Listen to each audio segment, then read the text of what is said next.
ele fala também num tom até um pouco soberbo, tipo, pessoas que não entendem nada de futebol, sabe, usa essa expressão várias vezes, ou seja, só ele entende de futebol, só quem jogou futebol entende de futebol.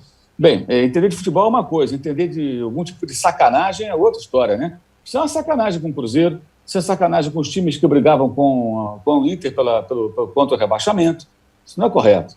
Ele achar que isso é correto, ele fala dos filhos, inclusive, na própria entrevista. Legal, esse aí é o exemplo que ele vai dar para os garotos. Se forem jogar futebol, contra o Inter, você bate o escanteio lá em cima. É lamentável. Agora, também faz parte de uma situação que tem sido muito comum, que são essas entrevistas, né, que chamam de podcast, mas que não é um podcast, são entrevistas longas feitas em canais do YouTube. Entrevistas de 1h30, 2 horas, em que você está ali conversando, falando, assim, não tem assunto para 2 horas, né? Mas fala durante 2 horas, então o cara acaba falando o que deve e o que não deve. Do ponto de vista do entrevistador, é bem interessante, que ele acaba arrancando revelações.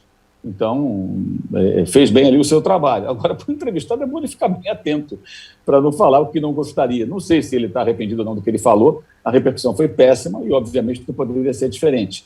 Ninguém é ingênuo, ninguém é bobo a ponto de achar, ninguém deve ser bobo a ponto de achar que o futebol é um ambiente absolutamente ilibado, né?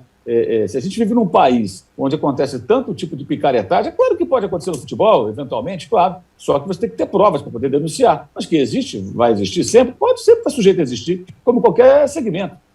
Aí, no caso, não é nem uma armação, coisa parecida, é uma atitude individual de alguém que diz que não queria prejudicar o clube onde se formou, mas ele recebia salário do Cruzeiro, né? Ele jogava pelo Cruzeiro, outras equipes lutavam também contra o rebaixamento.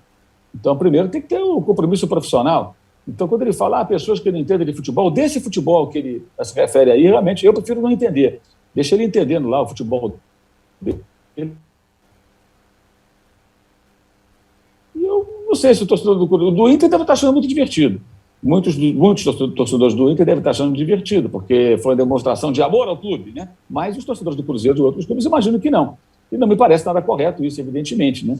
Enfim, depois de pendurar as chuteiras, perdeu uma boa oportunidade de ficar calado. Porque, no meu entendimento, não sei se de vocês, assim, ele fala até quase com orgulho sobre aquilo. Bizarro, bem bizarro, bem bizarro.